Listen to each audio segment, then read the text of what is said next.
হয়েছে। কিছু কিছু নির্বিশেষবাদীরা মনে করে যে আমরা যেহেতু ভগবানের অংশ, তাই ভগবানের যেহেতু অংশ, অনেক সময় আমরা মনে করি যে এইটা একটা মাটির বা একটা ময়দার দলা অংশ, মানে কি এখান থেকে কিছু কিছু নিতে হবে, তাই না? এটাই তো বোঝায়, যেটা একটা যদি ময়দার দলা হয় ওখান থেকে যদি অল্প অল্প করে নিই, কিছু অংশ নিই, তাহলে একসময় কি এটা নিঃশেষ হয়ে যাবে না? ময়দার দলাটা শেষ হবে কিনা? তো নির্বিশেষবাদীরা এটা মনে করে। নির্বিশেষবাদী মানে কারা? না, যারা কিনা ব্রহ্ম উপাস্য, অর্থাৎ যারা খালি কাপড় গলে রাখতে হবে, এটা তুলে দিলে ঠিক দিলে হয়ে যাবে। তর্কের মাধ্যমে নিজেকে প্রকাশ করে যে আমি অনেক বড় ভক্ত, কিন্তু সে ভগবানের রূপ আছে সেটা বিশ্বাস করে না।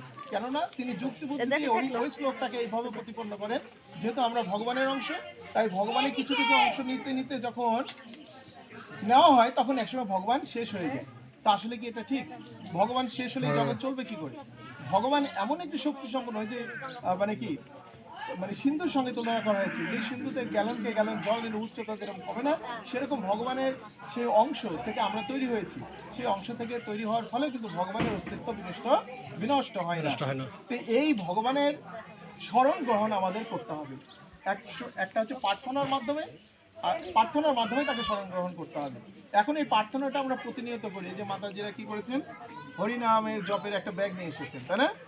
এটা কি করেন? এটা আপনারা কি করেন বলতে পারবেন? এটা কিন্তু জপটা কি? প্রার্থনা। এটা একটা প্রার্থনা ভগবানের। কেন এটা কি? এটা ভগবানের তো নাম, এটা করলে কি লাভ হবে? এটা একটা প্রার্থনা। এটা হচ্ছে একটা প্রার্থনা। আমরা যা কিছু করবো তো অর্থটা বুঝে নিই, ঠিক আছে? এটা কেন করছি, কিসের জন্য করছি, এটা যদি না জানে খালি জপ, আপনাকে আমি বলছি জপ করুন, ঠিক আছে, এটা ভালো একটা দিক, কিন্তু কেন করছেন, কিসের জন্য করছেন, এটা কি ফলে, এটা কি জানা আছে কিনা, এটা আমাদেরকে জানতে হবে। এটা হচ্ছে প্রার্থনা করা বোঝেন। যে কোনো কিছুর কি অর্থ রয়েছে, এটা হচ্ছে প্রার্থনা করা। কি প্রার্থনা?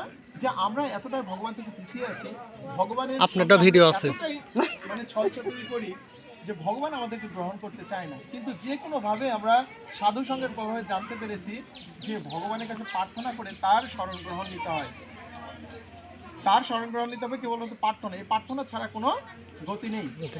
তো এটার অর্থ হচ্ছে কি, হে রাধারানীর শক্তি, হে রাধারানীর আল্লাদিনী শক্তি, সর্বাকর্ষক শ্রীকৃষ্ণ, পরম আনন্দ প্রদানকারী শ্রী রাম, আপনার প্রেমময়ী সেবায় আমাকে নিযুক্ত করুন। হরি বল। তো ভগবানের কাছে প্রার্থনা করা হচ্ছে না যে হে ভগবান, হে রাধারানীর আল্লাদিনী শক্তি, সর্বাকর্ষক শ্রীকৃষ্ণ, পরম আনন্দ প্রদানকারী শ্রী রাম, আপনার প্রেমময়ী সেবায় আমাকে হরি বল। এইভাবে যখন বারবার বলছেন, 108 বার বলছেন, এক মালা যখন বলছেন, ভগবান এর মধ্যে গ্রহণ করতে পারেন, আবার নাও করতে পারেন। কিন্তু আমরা কি করছি? আমৃত্যু করছি। কেন না? আমরা ভগবানের কৃপা চাই, কখনো যেন তাকে ভুলে না যায়। কেননা যখনই আমরা একটা বিষয় থেকে আলাদা হয়ে যাই, তখন ওই বিষয়টাকে আমরা ভুলে যাই না? আজকে বৃন্দাবন চন্দ্র দাস প্রভু, বিহারী দাস প্রভু, তিনি চলে গেছেন। আমি নিশ্চিত এই পরিবারে অনেকেই তাকে কিছু সময় ভুলে থাকে, এটা স্বাভাবিক। কিন্তু হঠাৎ করে যখন মনে হয় তখন তার জন্য কষ্ট হয় নাকি? আমি ভুল বললাম? ভুল কেন? কারণ উনি আমাদের কাছ থেকে এখন আমাদের কাছে নেই, তাই তার কার্যকলাপ, তার যে অবদান, এগুলো সবই আমরা ভুলে গেছি। কিন্তু আজকে একটা নির্দিষ্ট সময়ে আমাদের মনে হয়েছে যে ওনার জন্য আমাদের প্রার্থনা করা উচিত। এটা খুব মাঙ্গলিক কাজ, এই কাজগুলো আমাদের করা উচিত। সন্তানের যোগ্যতা এটা। একটা সন্তান তার পিতামাতার প্রতি যে শ্রদ্ধাশীল, এইটা যদি আমরা না হই, পিতার প্রতি যদি আমরা শ্রদ্ধাশীল না হই, তাহলে মনুষ্য জীবনের সাধারণভাবে জাগতিকভাবে কোনো মূল্য আছে বলে মনে হয় না। কেন? পিতাকে যদি আমরা সম্মান না করি, তাহলে আমরা যে পুত্র, এটা আমাদের অস্তিত্ব বিনাশ হয়ে যাবে নাকি? এই জন্য আমাদের পিতামাতার সম্মান দেওয়া উচিত, সেটা জীবিত থাকতেও এবং মৃত থাকতেও দেওয়া উচিত। তো আমাদের আজকের বৃন্দাবন দাস প্রভু দুই সুপুত্র, তারাই এই আয়োজন করেছেন, আমাদেরকে ডেকেছেন যেন তাদের জন্য একটু প্রার্থনা করি। কি প্রার্থনা?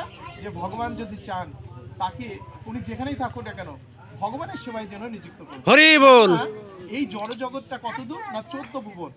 এর তলে 6টা ভুবন রয়েছে, এর উপরে রয়েছে 6টা ভুবন। যেখানে সর্বোচ্চ লোক হচ্ছে সত্যলোক, যেখানে ব্রহ্মা অধিষ্ঠিত, যেখানে আমরা, যার মাধ্যমে আমরা সৃষ্টি হয়েছি। তিনিও কিন্তু, তারও একদিন মৃত্যু হবে, আমাদের জন্য মৃত্যু হবে, ব্রহ্মারও একদিন মৃত্যু হবে। এটা হচ্ছে সর্বোচ্চ সত্যলোক। আর এর উপরে ভূলোক, এটা ভূলোক, তার ঊর্ধ্বে রয়েছে ভূগোলক, তার ঊর্ধ্বে রয়েছে স্বর্গলোক। আমরা কি স্বর্গলোকে যাওয়ার জন্য খুব তাড়াহুড়া করি, তাই না? কিন্তু স্বর্গ যে মাত্র 3টা স্তর উপরে, 2টো স্তর উপরে, এখানে গেলে ওই স্বর্গ সুখ ভোগ করার পর আবার এই জড়জগতে আসতে হবে। স্বর্গে কারা থাকে? স্বর্গে কার? দেবতারা থাকে, তাই না? কে যেন বললেন, স্বর্গে থাকে দেবতারা। এই দেবতারা পর্যন্ত এই জড়জগতে এসে তারা ভগবানের প্রার্থনা করেছে, তারা ভগবানের কাছে যেতে চায়। কেননা এই স্বর্গে যারা আছেন যেসব দেবতারা, তারা ভগবানকে সেবা করার সুযোগ পায় না।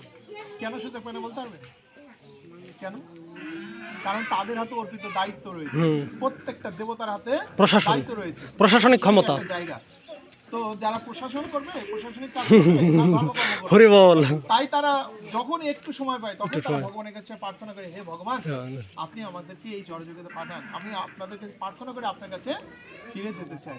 তো আমরা যে পরম সৌভাগ্য, যদিও আমরা দুঃখের আলোয় আছি, তবু পরম সৌভাগ্য এটাই যে আমরা বৈষ্ণব সঙ্গ করতে পারছি, যেখানে কৃষ্ণ কথা আলোচনা হয়। হরি বল। ভগবান সবচেয়ে ভালোবাসেন তাদেরকে ভালোবাসেন যারা কৃষ্ণ কথা শোনে, যারা কৃষ্ণ কথা বলে, এবং এটা যারা নিজের জীবনে প্রয়োগ করে।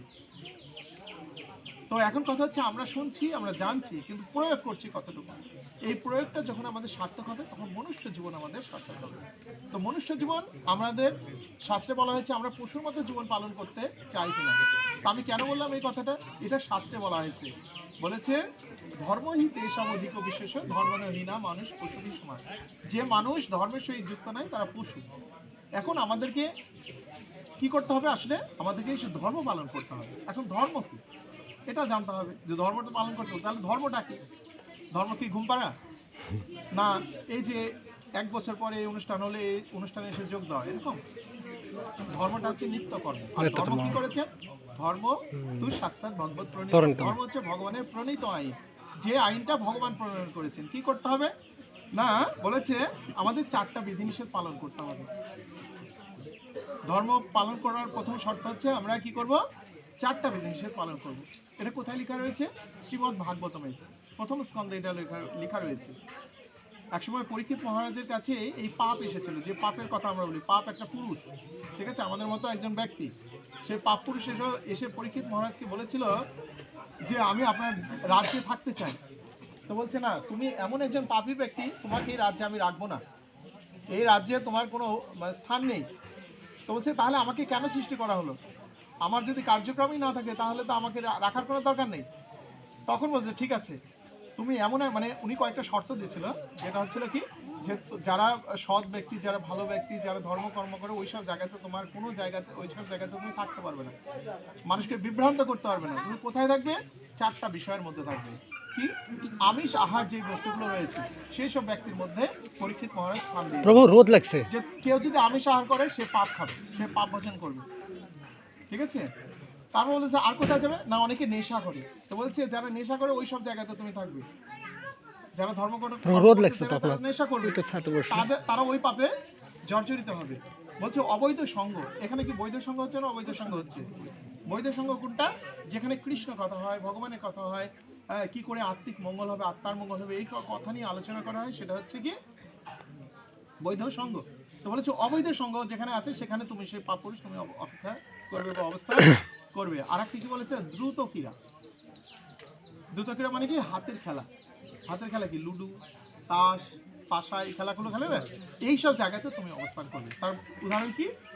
আমরা দেখেছি যে শ্রীমদ্ ভগবত গীতায় সে শকুনি মামা পাশা খেলেছিল, তাদেরকে হারিয়েছিল। যারা ধর্ম করে, কারা? পঞ্চপাণ্ডবেরা, তাদেরকে হারিয়ে ফেলেছিল না? তাদের অস্তিত্ব বিনাশ করে দিয়েছিল। খালি সঙ্গ প্রভাবে কি হয়েছিল? খেলার প্রভাবে, যে খেলার ফলে, খেলার জন্য, খেলার চলে তাদেরকে হারিয়ে দিয়েছিল, তাদেরকে ভক্তি থেকে বিচ্যুত করার চেষ্টা করেছিল। কিন্তু এরা ছিল অত্যন্ত ভক্তিমতী, যার জন্য ভগবান থেকে কখনো বিচ্যুত হন নাই। তো আমাদের মধ্যেও এরকম নানা রকম সমস্যা থাকবে, নানা রকম সমস্যার জর্জরিত আমরা থাকবো, কিন্তু সর্বোপরি যেটা করতে হবে, ভগবানকে আমাদের সঙ্গে রাখতে হবে। ভগবানের কাছে মনের কথা খুলে বলতে হবে। আপনারা খালি বলেই দেখুন আপনার জীবদ্দশা আপনার সেটা প্রয়োগ পান কিনা। অবশ্যই অবশ্যই পাবেন। হরি বল। কেননা ভগবান অত্যন্ত ক্রিয়াময়। হ্যাঁ, এখন বলছেন যে বলতে পারেন এটা যে আমরা তো মাছ মাংস খাচ্ছি, আমাদের প্রার্থনা কি মঞ্জুর হবে? আপনি করেই দেখুন না। ভগবান, আমরা তো ভগবান সবাইকে সমভাবে দেখে, ঠিক আছে না? ভগবানের কাছে প্রার্থনা করুন যে আমি এখান থেকে বেরিয়ে আসতে চাই। আপনি প্রার্থনা না করলে বেরিয়ে আসতে পারবেন না, আর কখনো আপনার মন থেকে ইচ্ছা না করলে বেরিয়ে আসতে পারবে না। আবার যদি মনে করেন যে না আমি একবারে পবিত্র হয়ে আমি ভক্তি পথে আসবো, সেটা সম্ভব না, সেটাও সম্ভব না। আপনাকে যে কোনো একটা করতে হবে, একটু একটু করে অগ্রসর হতে হবে। কেমন হতে পারে? সেটা গলায় একটা তুলসী মালা পরিধানও হতে পারে। যার গলায় তুলসী মালা আছে, যমরাজ মৃত্যুর পর তাকে যমলোকে নিয়ে যাবে না, এখান থেকে রেহাই পাবেন। কেউ যদি বলে না আমি একাদশী ব্রত পালন করবো, মাসে 2টো একাদশী ব্রত হয়, সে 2টো একাদশী ব্রত পালন করুন। ভগবানের সবচেয়ে প্রিয় ব্রত ভগবান, ওগুলো হচ্ছে পুণ্যফল। পুণ্যফলের জন্য কমপক্ষে আপনার নরযন্ত্রণায় যেতে হবে না, কমপক্ষে স্বর্গে তো যাবেন। স্বর্গে যে আবার বিবেক বুদ্ধি হবে, আবার এই জগতে এসে আবার সেই বুদ্ধিটা কাজে লেগে পরবর্তী জন্মে যাবে। কিন্তু আমরা চাইবো যে এই জন্মেই যেন আমরা ভগবত ধামে যেতে পারি, আর যেন আমাদের না আসতে হয়। জয় জয় শ্রী গুরু নিতাই গৌর সীতারাম। হরি বল।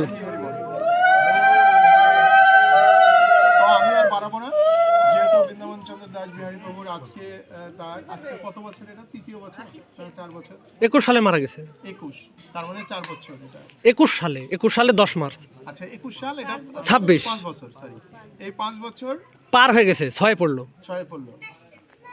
21, 22, 23, 24, 25, 6 ঠিকই আছে। 6, হ্যাঁ 6, আমি ভুল করেছি। ওটা তো ধরতে হবে কাউন্টে। স্টার্টিংটা ধরতে হবে। তাহলে 6 বছর দেখতে দেখতে কিন্তু অতিক্রম হয়ে গেছে। সময়টা কিন্তু খুব বেশি না, আমাদের জীবন থেকে সময় এত দ্রুত চলে যাচ্ছে। বিশেষ করে আমি যখন চিন্তা করি, আমি সময়ের সঙ্গে দৌড়াতে পারি না। আমি জানি না আমি কি করি না করি, আমি সময়ের সঙ্গে পেরে উঠতে পারি না। সকালে যদি উঠতে একটু লেট হয়, আমি আর সময়কে ধরতে পারি না, সবসময় পিছনে পড়ে থাকি। তো আজকের এই শুভ দিনে আমরা সকলে, আমি বলেছি যে আমাদের এখানে এসেছি মূল হচ্ছে তার মঙ্গল কামনার্থে। এখন মঙ্গল কি কামনা করব? আমরা দুহাত তুলে ভগবানের কাছে প্রার্থনা করব, হে কৃষ্ণ, আপনি যদি চান সে বৃন্দাবন দাস বিহারীকে আপনার ধামে, আপনার গন্তব্যস্থানে নিয়ে গিয়ে তাকে কোনো সেবায় যেন। হরি বল। আমরা 3 বার প্রার্থনা করব, করে আমাদের মহাপ্রসাদ অপেক্ষা করছে। আমরা সেটা করব। জয় শ্রীকৃষ্ণ চৈতন্য, জয় শ্রীকৃষ্ণ চৈতন্য, প্রভু নিত্যানন্দ, প্রভু নিত্যানন্দ, শ্রী অদ্বৈত গদাধর, শ্রী অদ্বৈত গদাধর, শ্রীবাসাদি শ্রী গৌর ভক্তবৃন্দ, শ্রীবাসাদি শ্রী গৌর ভক্তবৃন্দ। হরে কৃষ্ণ হরে কৃষ্ণ, হরে কৃষ্ণ হরে কৃষ্ণ, কৃষ্ণ কৃষ্ণ হরে হরে, কৃষ্ণ কৃষ্ণ হরে হরে, হরে রাম হরে রাম, হরে রাম হরে রাম, রাম রাম হরে হরে, রাম রাম হরে হরে। আরো দুবার বলবো, হরে কৃষ্ণ হরে কৃষ্ণ, হরে কৃষ্ণ হরে কৃষ্ণ, কৃষ্ণ কৃষ্ণ হরে হরে, হরে কৃষ্ণ কৃষ্ণ হরে হরে, হরে রাম হরে রাম, হরে রাম হরে রাম, রাম রাম হরে হরে। রাম রাম হরে হরে। আচ্ছা, যারা বলতে পারেননি আরো একবার সুযোগ রয়েছে। এটার ফলে কি হবে? এই বাড়ি কিছু ঋণও শোধ হবে। আমাদের কিন্তু ঋণ হয়ে আছে এই বাড়ি, তাই না? আছে কি? সবাই বলবেন। আমি যা বলছি আপনারা সবাই হ্যাঁ হ্যাঁ বলবেন, এটা কিন্তু হবে না। আমি তো ভুলে বলতে পারি, বল বল। তাই না? তো আমরা যে বাড়িতে এসেছি আমাদের কিছু ঋণ হয়ে গেছে তো? কি ঋণ হয়েছে? আজকে ওনাদের বাসায় প্রসাদ পাবো, তাই না? আমরা অনেকেই কিছু আনিনি, মানে কারো বাসায় আসতে হলে কিছু নিয়ে আসতে হয়, কারণ এটা ভক্তের বাসা। কার জন্য? ভক্তের জন্য আনবেন না ভগবানের জন্য? ভগবানের জন্য। সেটা যদি 2 টাকারও জিনিস হয়, নিয়ে আসা উচিত। একটা ফুল, একটা ফুলের মালা বা যে কোনো একটা ফল, এটা নিয়ে আসা উচিত। হ্যাঁ, এটা নিয়ে এসে ভগবানের কাছে দিতে হয়। তো হয়তো আমরা এই ব্যাপারে ঋণে আছি, কিন্তু এই ঋণটা পরিশোধের একটা দারুণ মোক্ষম উপায় আছে। কি? যে আরেকবার যদি আমরা হরিনাম করি, তাদের উদ্দেশ্যে এই ঋণটা শোধ হয়ে যাবে।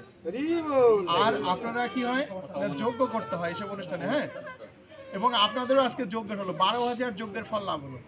12,000 না, যে আপনারা যখন একটা ধাপ দিয়েছেন তখন 12,000 যজ্ঞের ফল লাভ হয়েছে। তো এখান থেকে, বাড়ি থেকে এখানে একটা কতটা ধাপ দিয়েছেন? অনেক, ওর সঙ্গে 12 গুণ দিয়ে দিবেন, 12,000 গুণ দিবেন, ততটা যজ্ঞ করেছেন। এখন বলুন তো একটা যজ্ঞ করতে কত টাকা খরচ হয়? 50 থেকে 60,000 টাকা।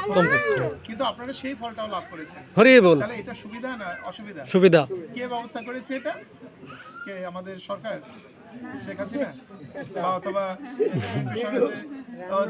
চলে গেছে? না না, কৃষ্ণ, ভগবান কৃষ্ণ, স্বয়ং ভগবান করেছেন। ভগবান কৃষ্ণ করছে। তো ভগবান আমাদের জন্য কৃপা এমন হয়েছে, কৃষ্ণ করছে। আমরা বলি না যে কৃপা করুন কৃপা করুন, কিছুক্ষণ পর আমরা কিন্তু ভগবানের কৃপা পাবো। কি? স্বয়ং প্রসাদ, যে প্রসাদ প্রদান করেছেন আমাদের রাজগোপাল প্রভু ভগবান, তিনি এই কাজটা করেছেন। তো ভগবানের কৃপাটা আমরা পেয়ে যাব, আমরা অপেক্ষা করতে হবে না, ভগবান তার আগে আমাদের জন্য প্রদান করবেন। তা এবার যারা বলেনি তারা সবাই বলবেন, হরে কৃষ্ণ কৃষ্ণ কৃষ্ণ হরে হরে, হরে রাম রাম রাম